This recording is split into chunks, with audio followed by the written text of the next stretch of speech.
Hey, what's up, everyone, and welcome back to another episode here on the Matt LaStalia Show. Please, if you're here, drop down, give us a like, subscribe to it, so that way you're made aware. Click the little bell, so that way you know whenever we're coming out with new stuff.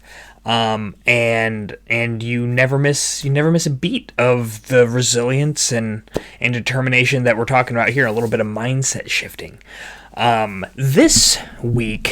This week has been cool, man. This has been a really, really cool week. And it all has to do with being willing to put yourself, or like in being specific, putting myself in uncomfortable positions. So there is a weird dichotomy that I have. This will actually reference well into an episode that I just did for the Matt and Adam Show called Confidence, Man. And, a little play on confidence, man. Like, you get it? No? That's all right. But check it out, Matt and Adam Show, up on YouTube and up on all the podcasts as well. But basically, there's, on that episode I had talked about confidence, what it is, what it's not, and how it's important. And one of the key things that I talked about on that show was the fact that confidence it's not two things. There are two things that I think people get confused on when they're talking about confidence. One is that confidence is a destination. It is you are confident. It's a state of being. It's an existence, and really it's so if you guys if you've been a part of the show and you come here and you're listening, you'll know that when I talk about happiness, I don't necessarily look at happiness as a goal, as something to seek after. I look at fulfillment. I think fulfillment, I think purpose, I think these are things to focus on. Happiness will be a natural byproduct of the pursuit of those, along with frustration and anger and things like that, all built into the pie of the pursuit of fulfillment and through focusing on your purpose. I view confidence very much, in some regards, very much like happiness in this regard, in the sense that, like, it will happen. It's important that it happens, but it's fleeting, and it's not really like the goal. The goal isn't confidence. It's a means, to an end almost. And one of the ways that I look about it, and the way to describe this a little bit better, is if we think about confidence as like a compartmentalized reality that exists for us in certain domains, right? So maybe that didn't describe it better. To break it down even further, I think that you can be really confident about something, about an activity, about an endeavor, about interactions. I think that you can be very confident in specific ways. And I know for me that confidence is very well established when I am very familiar with what it is that I'm doing, and when I enjoy what I'm doing, and when I'm around other people that I know, that I feel like a sense of trust. And trust is an interesting concept I've been bouncing around a lot with, too, that we're going to get into today as well. We're going to be talking about connection. We've already been talking about confidence. We'll go a little bit further into confidence. But connection, confidence, trust, and those are kind of the things that the activities of this week have kind of brought full focus, hyper-focused on those things this week. So, to continue on with confidence specifically, like I said, it's when I'm familiar with the subject matter. I think about, I'm going to use a common framework for confidence in that of like public speaking or engaging.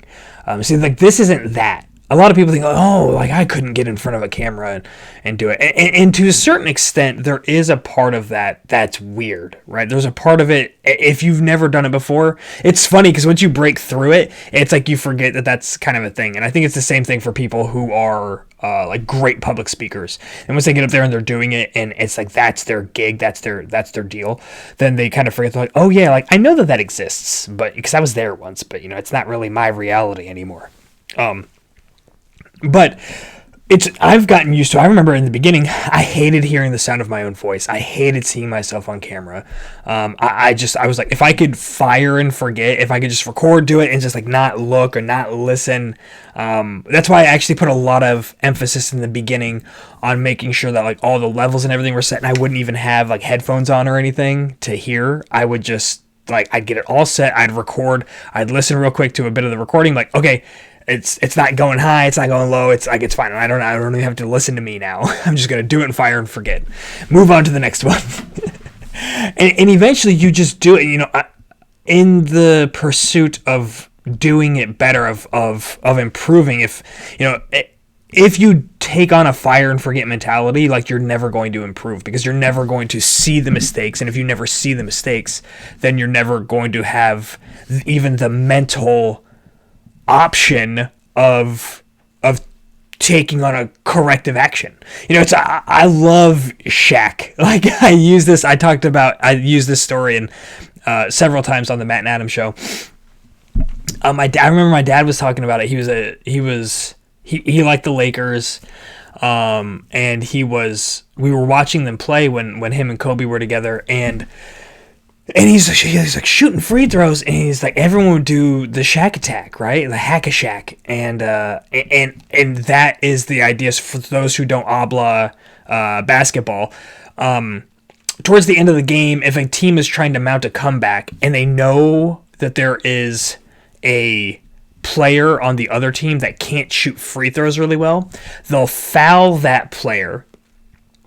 So they'll like hit him in an illegal manner, and that will allow for that person to shoot free throws, to shoot 2 shots from the line, 1 point each. And the hope is that you foul this guy who's not very good at shooting free throws, and then they're going to miss at least one, hopefully both, and then your team gets the rebound, gets the ball, and is able to go back and score. And you're able to do this to stop the clock, to give your team a chance to get the ball back, and to force them to earn 2 points every time versus the normal basketball shot, which is worth 2. And so this was particularly effective whenever you played a team that Shaquille O'Neal was on, because while he was a massive center and extremely powerful, very hard to control in the paint, and he was an awful free throw shooter. Just god awful. And so, and I remember my dad telling me, he's like, oh, he's gonna get better because, you know, he's going in. I heard these things and reading these articles that, you know, like he goes in after practice and he shoots 1,000 free throws before practice, and then he stays after practice, he shoots another 1,000 free throws after practice.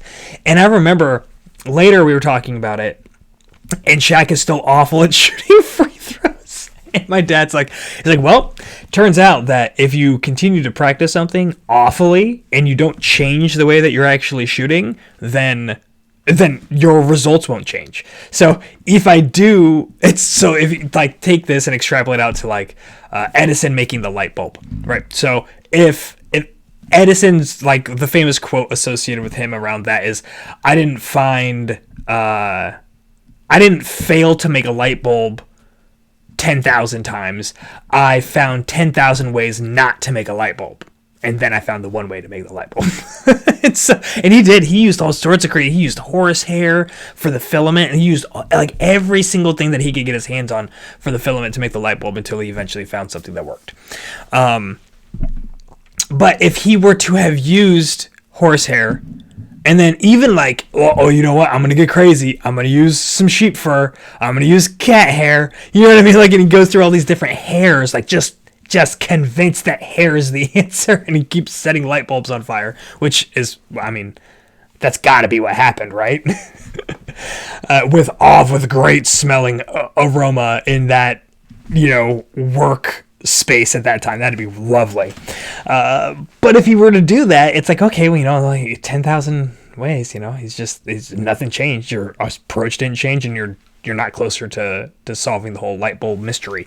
So same thing with Shaq. And so that all goes back to, like, you know, I needed to be uncomfortable. I needed to put myself in an uncomfortable place of listening to myself, of seeing myself, and then being able to kind of edit and adjust and understand from there. Very hard to do when you don't see the mistakes. Very hard to see the mistakes when you're not looking for those mistakes, or you're even just not putting yourself in a position where you might passively come across them. And still to this day, like, I went back the last 3 episodes, I was like, oh, that audio is not very good. I got in a fire forget mode. I'm like, yep, I got it, do the thing, and my settings were a little bit off, and I didn't like it. I think that I've got them rejiggered today for a great quality sound. So, I mean, hopefully, if it is, you know, comment below, let me know. Hey, it's all good. Give me a thumbs up.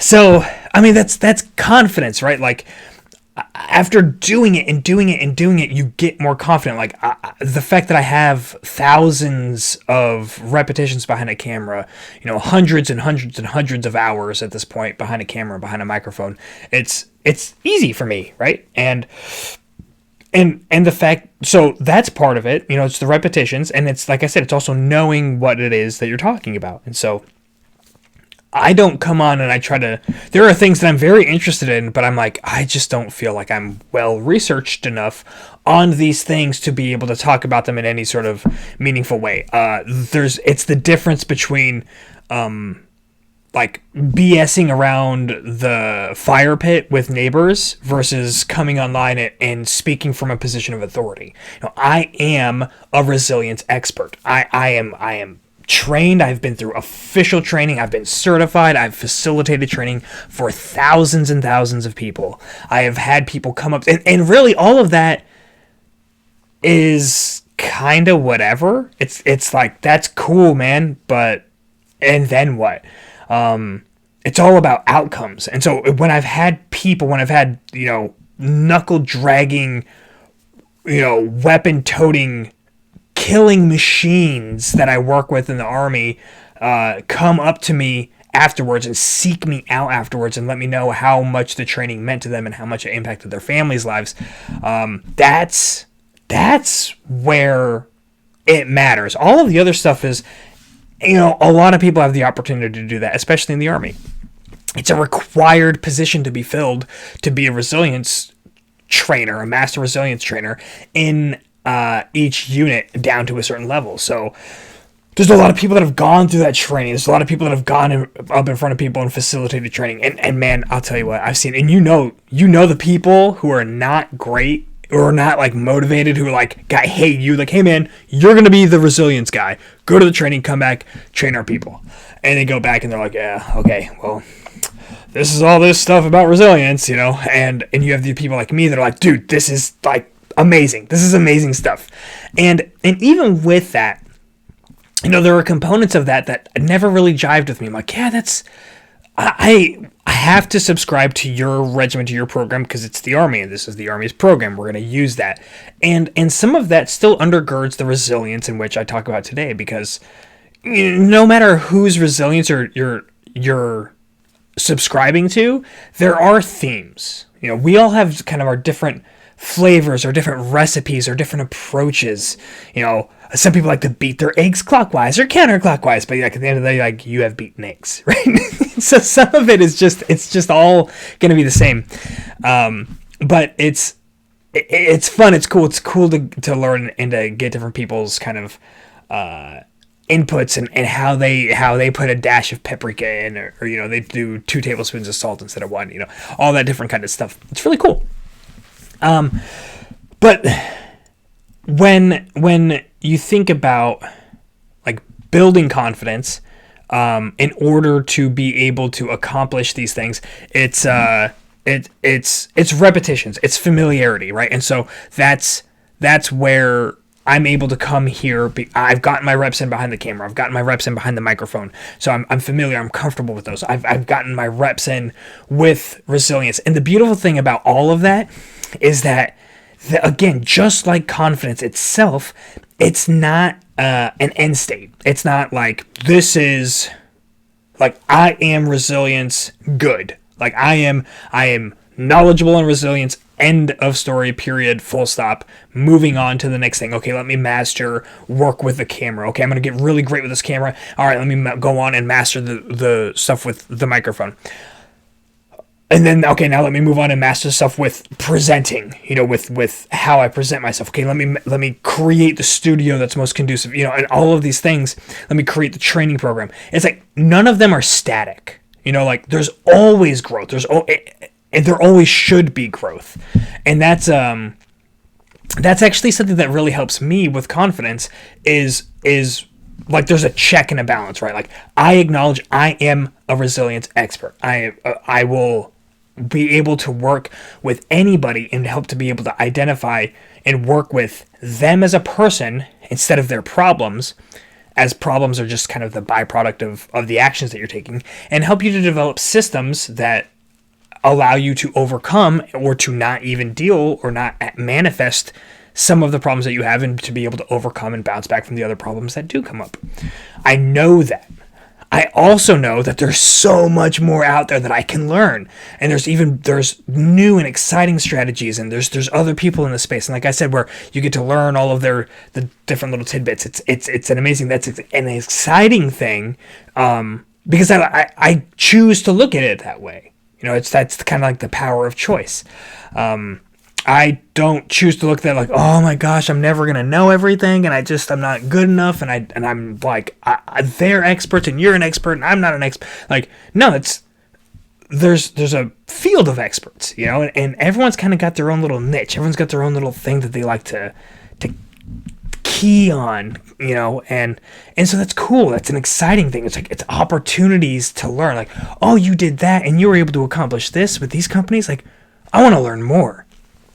And so with that, kind of shifting from confidence now to connection, I took that exact philosophy, that exact thought process that I just said, where I saw other people that were doing these amazing things and fulfilling these amazing roles that appear to be very coveted in the resilience space. And I was like, how did you do that?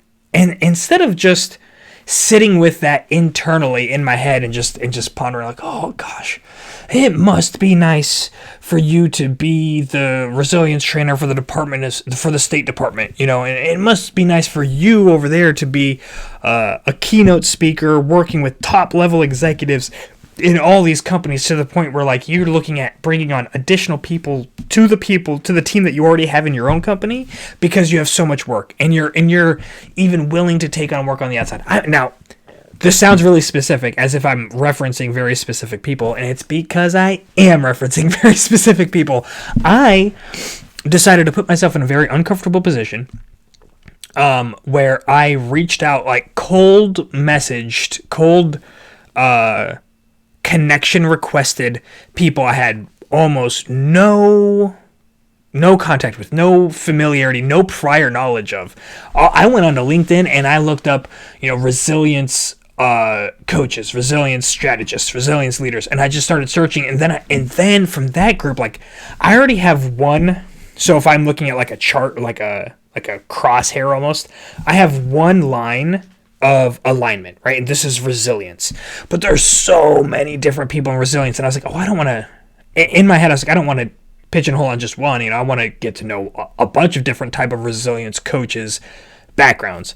And so I went out and I found some that had more alignment, and I found some that didn't have any more alignment. So half the people that I sent messages out to were just that one line of alignment of resilience, and then others had this other crossbar of like prior military service.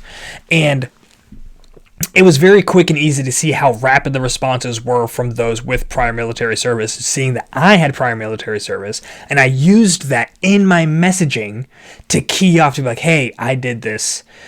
There is alignment here. Like there's cultural alignment. We have a shared background that there's a connection, and we have a future alignment of like the things that we find find prioritization on, the things that we deem to be important and that we want to focus our efforts on. And so that cross reference that made all the difference in the world. Honestly, I don't think I've gotten connections accepted from a bunch of people that don't have that crosshair of military, but all of the people that have reached out and actually communicated with me, and I've already had, like, this was 2 days ago, and I've had 2 meetings already with people, like Zoom calls, where I was able to talk with Damian McCombs, who is a resilience coach, trainer at the State Department, and he is a phenomenal human being, like absolutely mind-blowingly awesome. Just his energy and his willingness to step out and help. And he even said it. He's like, dude, I don't get on LinkedIn that often. Something called to me and told me to hop on, and I did, and I saw your message, and I never respond to people that message me. And, but I read it, and I was like, you know what? There's something here. There's something more here than just that standard LinkedIn, I'm trying to sell you something. Because that's not the way that I framed it, and that's not what I wasn't trying to sell something. I was, because I needed them to be willing to spend their time with me. So I was looking to sell them on a role as a mentor, as a coach, as a sage, person that's willing to kind of share their successes with me, their success stories, how they transitioned out, how they were able to focus. And he did. And the beautiful part is that he didn't end there. He looked at what I was talking about. He looked at what I was trying to do, and he was like, "Oh, this is great. Did you think about X, Y, or Z, or ABC? Let me put you in communication with this person. They are doing something that's very similar to you, and I think that your guys' collaboration would be incredible." And dude, that's mind-blowing stuff. Absolutely mind-blowing stuff.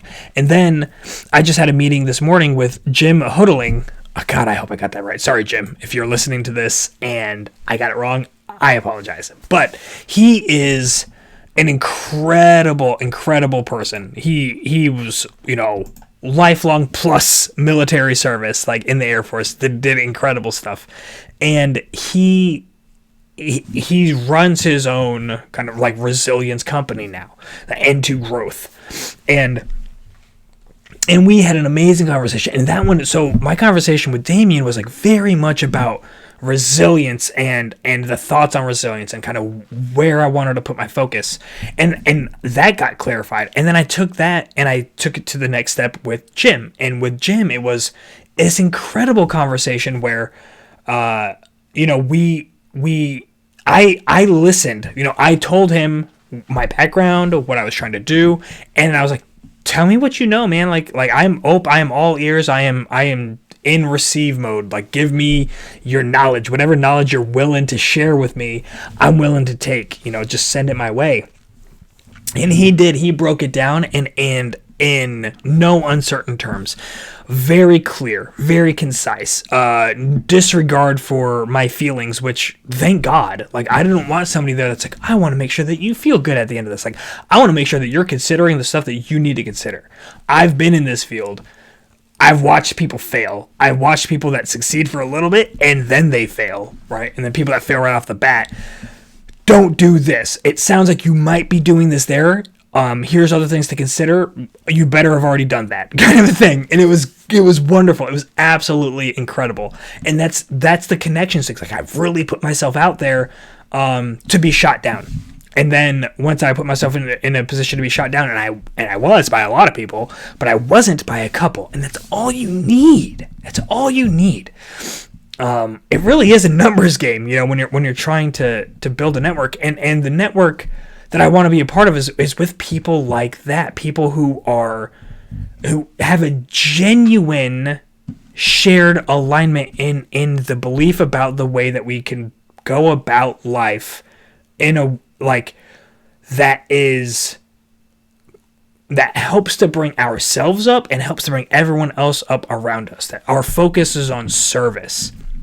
And it was it was beautiful to have those conversations. And again, there was more networking opportunities, more contracting opportunities, all this stuff around resilience, and it was really what I needed, because I needed to touch base with my resilience folks, and I needed to kind of go to the wells, so to speak, to draw up the pan of like-minded people to get re-energized, because I'm all about it. I'm always going to come back to you guys, but I needed to touch base with other folks whose head are in the same games, because I've talked to a lot of business people, I've talked to some resilience people, but there's never been an alignment. And so I took this active step to go out and to seek those connections, to actually communicate with people about my vision, about my mission, and to get their thoughts, and the willingness of people to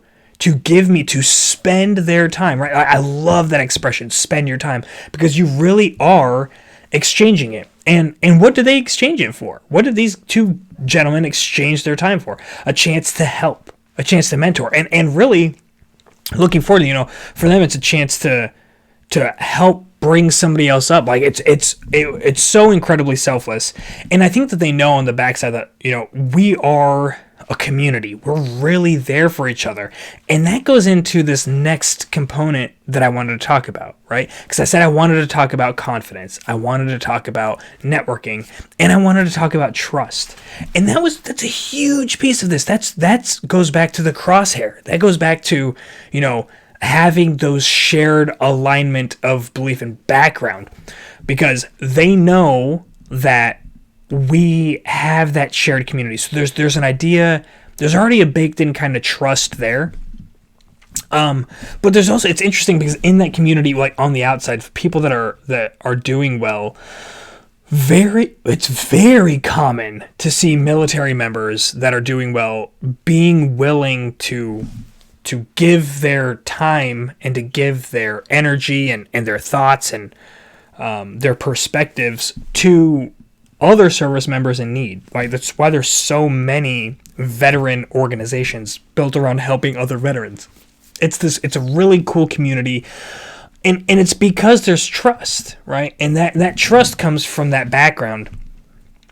So it's all based kind of on in the past. So it's us flexing or leveraging our knowledge of shared experiences to project and say, I'm not wasting my time. I'm not spending my time for nothing. The fact that I'm spending my time with you means something's going to come out of this.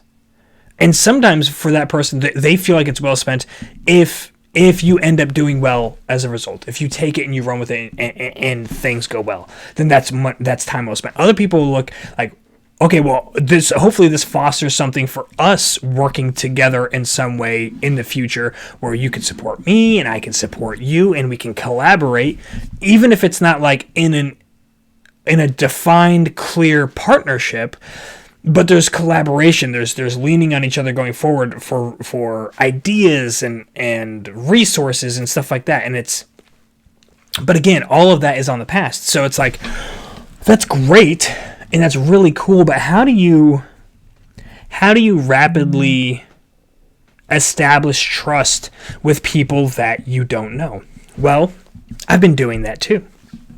So, and with people that you don't know, with less of a shared background, where you can't lean so heavily on, I was military, you were military, I was Army, you were Army, we're both resilience coaches in the Army, cool. We have all of that connection. How do you establish trust to enable action, to enable collaboration, when you don't have that kind of shared value set? Well, for me,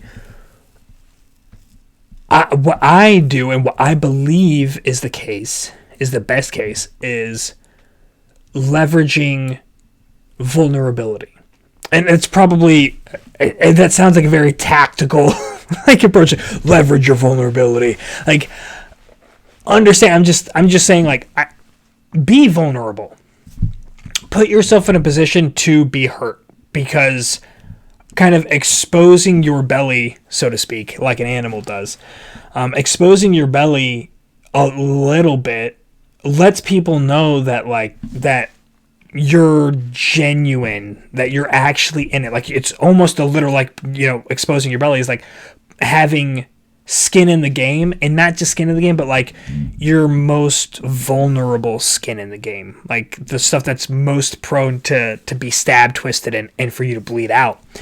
Not to get too colorful there, but no, it's crucial. It's crucial for you to be willing to be vulnerable if you're trying to establish a collaborative relationship with somebody moving forward that you actually want to maintain, and you want there to be growth together. You want more than just superficial touch points where like, yep, I'm going to do that, you're going to do this, we touch, okay, cool, that's it, moving on.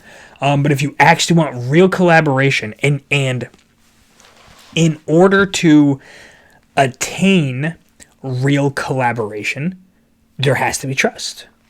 You know, I mean, you're not going to collaborate, you're not going to invest time, you're not going to spend time, invest time into an endeavor with somebody that you don't trust.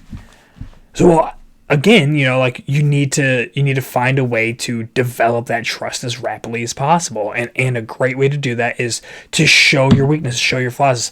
And so that was part of my messaging. Part of the reason I was able to make connections with people that had never heard of me before, I'd never heard of them, and they didn't have this military background, was, you know, I came out and said like, hey, I am new to the game, and I put them in a position of authority where I'm like, I read your byline, like it's incredible. Like I've seen the stuff that you've done, and it's things that I want to do, but I'm not there. And I want to understand your story. You know, like I have a background in podcasting and intelligence, and so like I'm naturally inquisitive. I really want to, like I have a million questions that I want to ask you about your journey. But would you be willing to share some of those amazing lessons that you've had with me? You know, so it's putting myself in a position where like, I'm not good, man. I'm not on your level. I'm not out there keynote speaking for these business events and these seminars yet, but I'm gonna be, and I would love to incorporate you as a part of my journey. You know, but this is less about me and it's more about them. So this is a messaging thing. You know, like you're great. I respect you. I looked at your profile. I looked at your events. I looked at what you're doing, and it's amazing. And I'm not very good. Well, I'm not very vetted in the. It's not that I'm not very good. I am very good. I'm not that experienced in the civilian space of facilitating resilience. You know, I've done it a lot military, and am just getting started in here. And so, like, is there room for collaboration? Is there room for learning? Can you give me 20 minutes of your time just to go over some questions? And like I said, the responses are pretty incredible. It's great to see people being open to a collaboration, you know? It's great to see my ability to rapidly establish trust and rapport. And it happens with the people that I go on and actually communicate with directly. It's guaranteed every time we're gonna leave that meeting with plans of actions to move on and do our next thing, and a way forward, you know. So it's about breaking that barrier, and a way to get there is to be vulnerable, right? That's a way to rapidly build trust, and trust is. I think it's interesting. I was having this thought about trust and about people not trusting people. And I don't think that there's ever an instance where we don't trust. And a lot of you guys out there right now are like, I don't trust more than I trust, so I don't know what the hell you're talking about. Like, that's not true. I don't think. I think that we all trust, so that our trust often is in people acting in accordance with the way that we think that they're going to act, right? But if I've got a good buddy and I'm willing to have him over, him and his wife and his kids, to have him over, and we're able to like enjoy family time together and all that, but I know that, you know, push come to shove, like I'm going to call him to help me move, like he's 50-50 shot, he's going to show up. It's not that I don't trust him. I trust him to be exactly who he is, who he's demonstrated himself to be over time, which is semi-reliable when it comes to doing things that aren't very fun. And it's not, there doesn't need to be negativity necessarily associated with the lack of trust. Again, this is kind of the separation. It's the analytical part of looking at relationships and disassociating emotionality from a negative piece of the relationship. So this is like a strategy, it's like a technique to do that. And it's by shifting it from saying that I don't trust him. Like he might not show, he might show, like I trust him to act in accordance with the way that I've seen him act before. Like I could ask him and he might come, and I could ask him and he might not. And I know that when I offer beer and pizza in conjunction with this, that it increases the likelihood of it happening. So I can trust that is the case because it has happened. And when I look at our historical patterns in friendships, this is likely to be the case. And when the thing is, like I said, if you follow me and you've listened to the show for any period of time, I cannot go an episode without making sure to mention we are emotional beings. We humans are emotional beings. We are. Emotions first, always. Rationalizations always follow the emotions. So we will always make decisions emotionally, and we will rationalize them with logic post hoc. So this is a tool. This is a tool to help you leverage your emotions in a positive way. So while I said it's a tool to separate the emotionality from the event, from the thought process. It's really not. It's not so much removing the emotionality from it as much as it is like Rubik's cubing, adjusting the pieces around. So you're shifting it from being this negative emotion around this thing to being a neutral to positive one. We're like, no, man, I trust Randy. I trust Randy to maybe show up, and I trust that if I offer him some pizza and some beer, that 70% chance he'll show up. Like I could trust him to do that, but I know that when he's here and I trust him and he shows up, that he's here to work. And boom, that's that. Or like I trust that he's not, like, even or like Bob, I know he's gonna come, but he's not going to work hard. He always wants to hang out, but he's never going to be the one rushing up the stairs to grab the next box. You know what I mean? Like, so I trust Bob to be that person. I trust him to be exactly who he is. It is extremely helpful and powerful to start looking at things this way, because we are emotional beings that justify our actions rationally post hoc. It's just the way that we work, and there's not a reason to fight that. There's a reason. There's all of the reasons. The reason not to fight that, before I get ahead of myself, the reason not to fight that is because that is us. Like, it's anybody that tries to tell you, like, hey, we need to look at this purely analytically and purely from a zeros and ones, digits, dollar signs, bottom line perspective, is going to get it wrong. They're going to get it wrong every single time. It's the reason why there is so much debt, personal debt. Like, I love this when I learned it. And this was straight from Dave Ramsey and Financial Peace University. I love the lesson. I love the thought process here. And it's that if debt was, and if the financial problems that people had were really just a numbers problem, there'd be no debt. But that's not the problem. The problem is in here. I'm pointing at my head for those listening on the podcast. In between your ears. That's where the problem is. It's in your head, it's in your heart, it's in your emotions. It's the way that you actually act, not the way that you think that you should act, because we don't act the way that we think that we should act. Like, if you wrote down, like, okay, I'm going to write down my most productive day because I want to be the most efficient and I want to be the most productive. And I know that this is going to lead to the best life because it's going to produce the most amount of money, which is going to produce the most amount of freedom and allow me to experience things in the world that I cannot experience if I don't have money. That's cool. How much of that do you do? Even if you wrote that out, how much of it would you follow? Like, would it be your prescription that goes up on the wall and you're like, that's what I do, checklist every day? No. I guarantee you, I couldn't do that. I don't do that. But it's you can create systems. That's a whole nother conversation. They'll probably get into that next week, all about systems.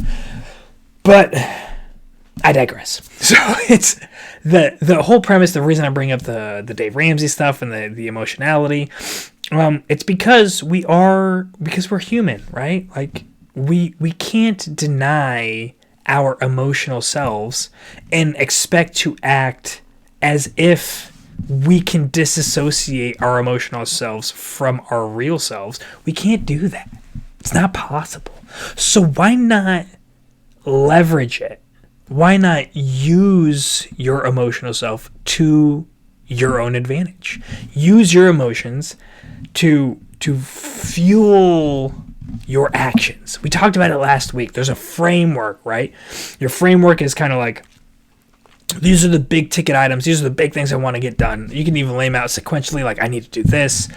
After that's accomplished, I need to do that. But if you're looking at it like an old Roman column set, like the vines that go around it and the plants that grow in between it, these are like, this is nature, right? So like these pillars are man-made, they're mind-made. So these pillars, these goals are like artificial creations, man-made creations, mind-made creations that you have.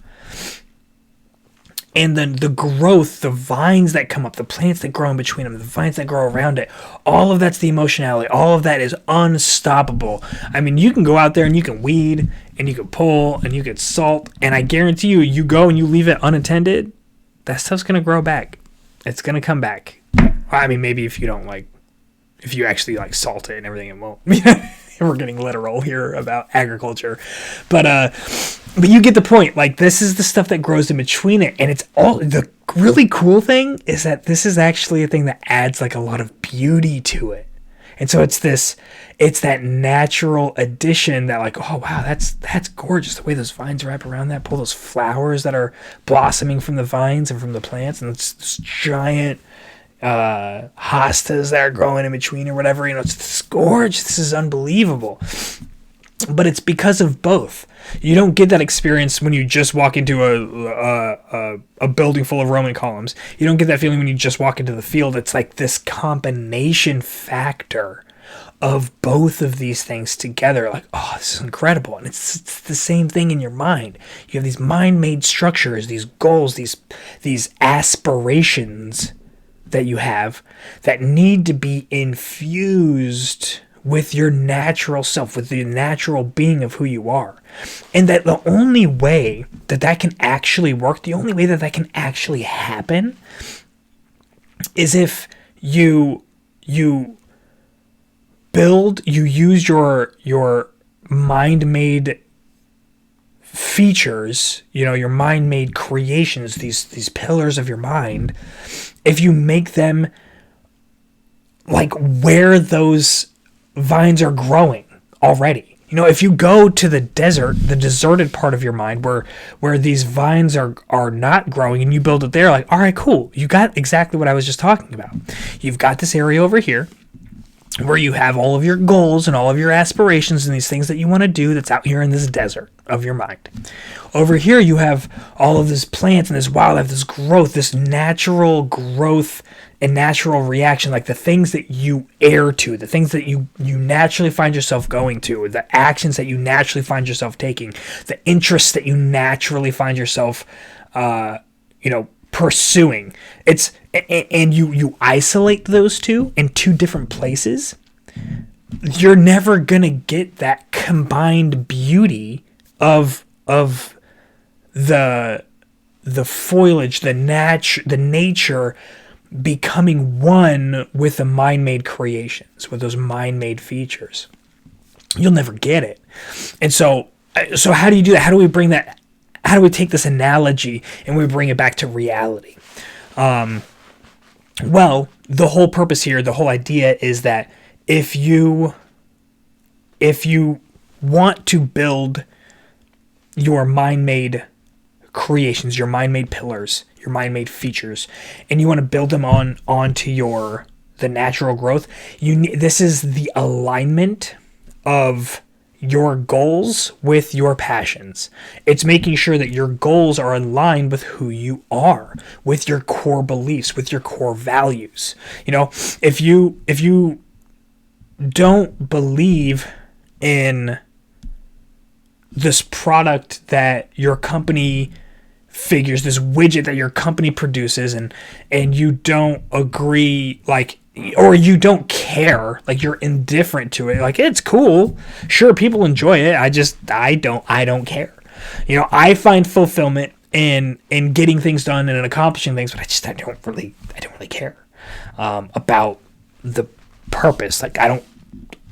The mission isn't aligned with who I am. It's cool, I go here and the alignment goes in, I need to support my family, I need to support myself, I need to be able to buy food, I need to be able to pay my rent, I need to be able to take a shower, just keep the lights on, so that's where the alignment is. That's like that spare vine that found its way over to the desert and wrapped around the bottom of a pillar. Cool, good job. But that's the way that so many of us live now. It's incredible. And so I think that it's so incredibly important to look at those mind-made features and to really assess where they sit in relation to your huge rainforest of passionate growth over here. How do we align that? We look at our core beliefs. We identify what those vines are. What are the big plants? What are those redwoods that are out there? And what are they saying? What are they speaking? What is it that I'm naturally inclined to do? What is it I'm passionate about? We talked about this last week. So the whole premise of last week's episode was, what are you willing to get up early for? What are you willing to stay up late for? And that's a terrible way of looking at it. It's not what are you willing to get up for. It's what can you not wait to get out of bed to go do? For some people, it's video games. Oh, dude, I just got the new video game, and it's 3 a.m, and I went to bed at 2 o'clock this morning, but it's 5 now, and I gotta get up because I gotta go to the next level.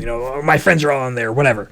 And it's just for that, it's that for some people, and for other people, it's other things. What is it?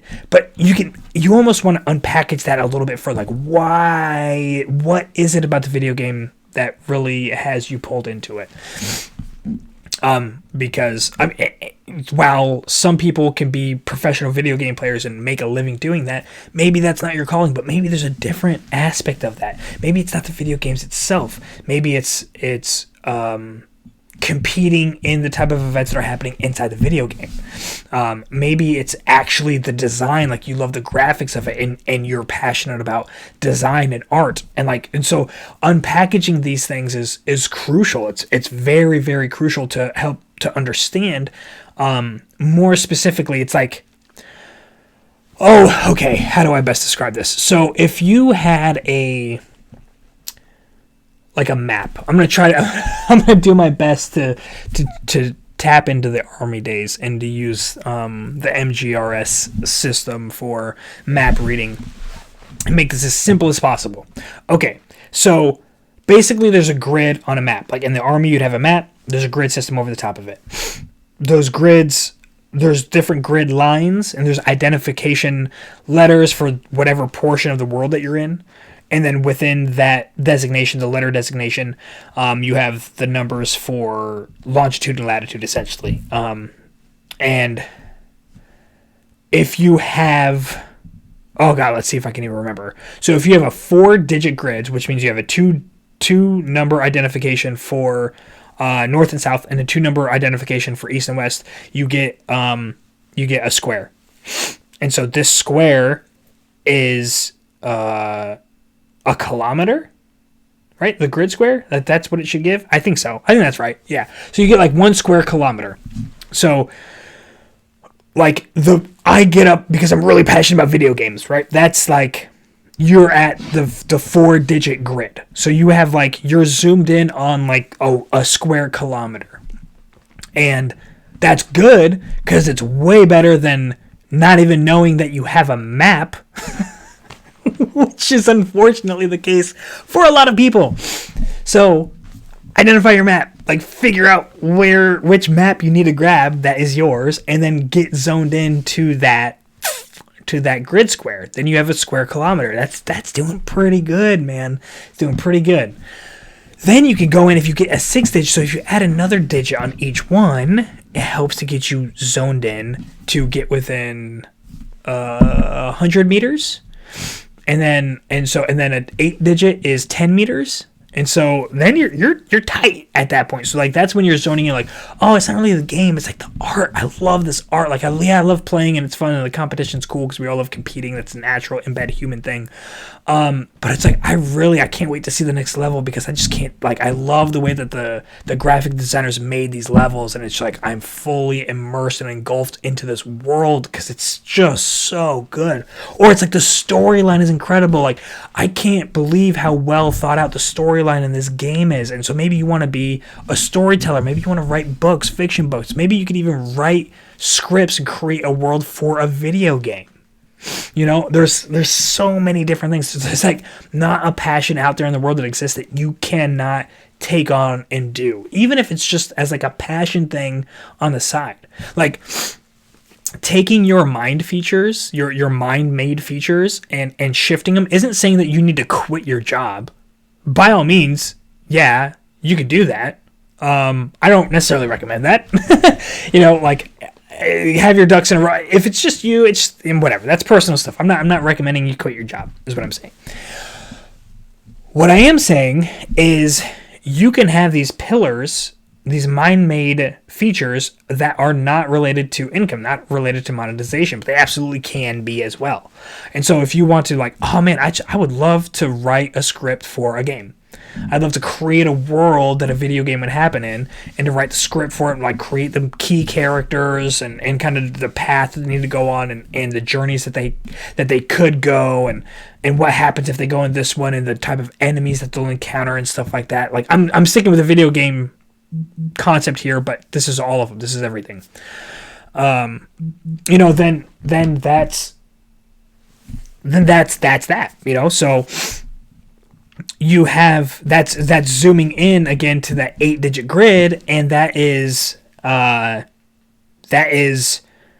getting real specific. And it's not, like I said, it's not necessarily in the world of monetization. It doesn't have to be like you, and you can do this in the different areas, but it's taking those pillars and it's creating purpose, it's creating movement, it's creating action in the area that you're passionate about. And the way that your world changes when you start taking action like that is pretty incredible. And I can tell you that specifically from proof from just this past week of me reaching out to other people, taking action, putting myself in a relatively uncomfortable position, and asking to connect with people who share a similar outlook on life as myself.